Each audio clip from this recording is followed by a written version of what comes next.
Alright, I was asked for a Mesmer build by one of you, so here it is. Actually, I'll do you one better, you're getting a 2-for-1 deal. I'll be showing you a build for general farming, as well as a build for soloing champions. Both of them will use the same gear set, so all you'll need to do is swap build templates and you're good to go. Making this video also gave me the idea of trying to use celestial gear regardless of the damage type of a build. And a lot of you seem to like this idea. So I'll be starting a new video format where I make a build for farming regular enemies and events, as well as a build for soloing harder content. Both of them will feature celestial gear, so anyone can play them right out of the box, even on a boosted character. I will of course tell you what I believe to be the optimal stat combination, so that you can still choose to adapt your gear if you have multiple sets lying around. If you want to see a build for your favorite specialization, let me know in the comments, and I'll see what I can do.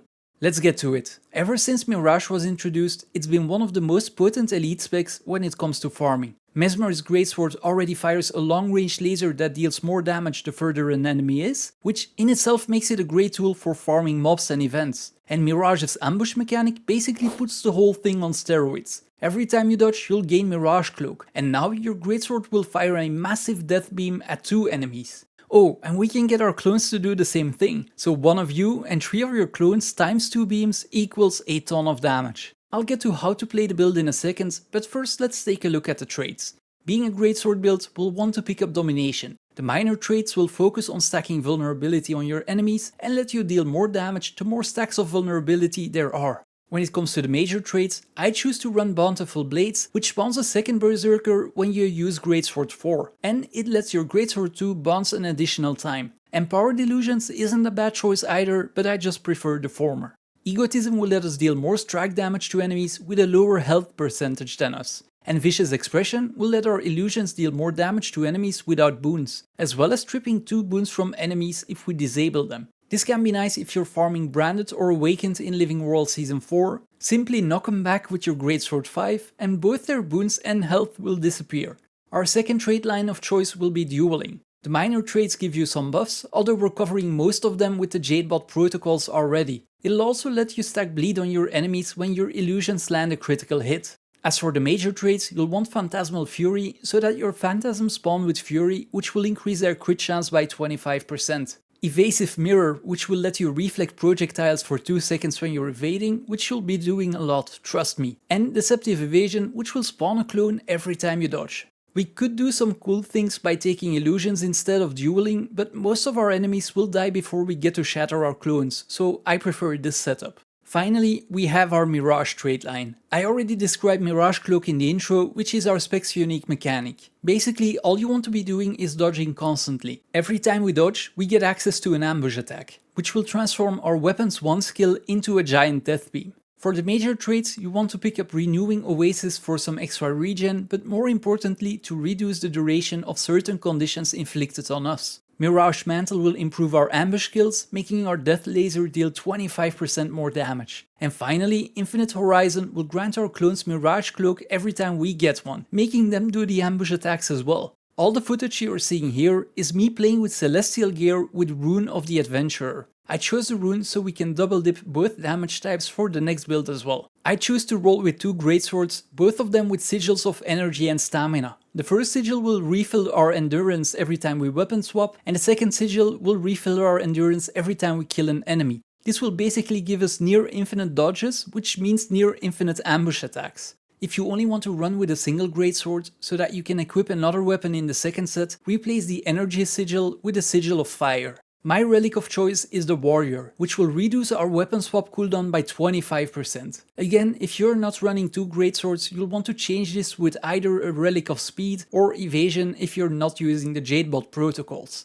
If you want a truly optimal stat combination, you can change out Celestial for Berserkers or Marauders gear, depending on whether you like to have the extra vitality or not, and replace the runes with Dragon Hunter or Scholar runes, whichever are cheaper. The playstyle is rather simple. Greatsword 2 and 4 will spawn clones, so you'll want to use those whenever initiating combat, and spam dodge to activate your Mirage Cloak for an ambush attack. Make sure to leave a few seconds between dodges, as you will want to finish your own ambush attack as well as wait for your clones to finish theirs. Your Greatsword 3 is a long-range AoE nuke, which you should use at your convenience. If you notice an enemy on their last few HP, also feel free to shatter your clones to finish them off. Your utility skills can literally be whatever you like, so experiment with them. I went with a healing signet and a signet of inspiration, although the latter is kinda redundant when using the Jadebot protocols. Crystal Sands deals surprisingly good damage and creates a Mirage mirror. Whenever you run through the mirror, you'll get a free Mirage cloak, which means another ambush attack. And I'm basically using Blink and Jaunt for their teleports. Although, Jaunt actually deals decent damage. Any of the Mirage utility skills are really cool to use, by the way, so try and play around with them whenever you're farming. This build will work for anything the open world will throw at you. You've seen how it performs when farming mobs, but it's also one of the best builds for tagging in meta events or the upcoming Halloween Labyrinth farm.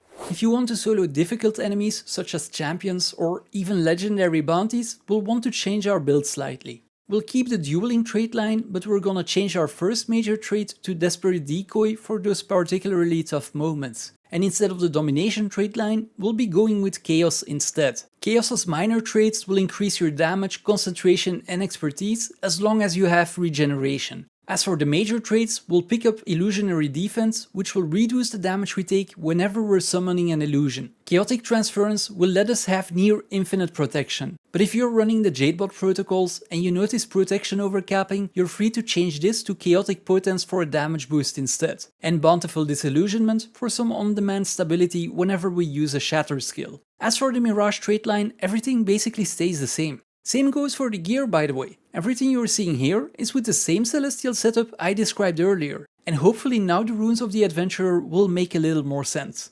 Instead of wielding 2 great swords, I'm wielding 2 staves, both again with a sigil of energy and stamina. This build thrives from having 2 staves, but if you're still saving up for a second one, you could temporarily swap out the energy sigil for a sigil of bursting instead. This will give you a nice boost to your condition damage. I'm again running the Relic of the Warrior in this version as well, although I have to admit Relic of Hakim is probably your best in slot option. I'm of the opinion that for this build, Celestial is the optimal stat combination, although you could forego some of the defensive aspects and run Vipers instead. The one thing you should do if you have multiple armor sets is swap out your runes for Rune of the Trapper. Playing this build is extremely straightforward. Staff 3 spawns a Phantasmal Warlock, which is your strongest illusion, and Staff 4 will give you Chaos Armor, which is probably one of my favorite auras in the game. It'll provide you with boons and inflict conditions on your enemies every time you get hit. The one thing you'll want to know about when playing this build is combining Chaos Storm, which is your Staff 5, with Phase Retreat, your Staff 2.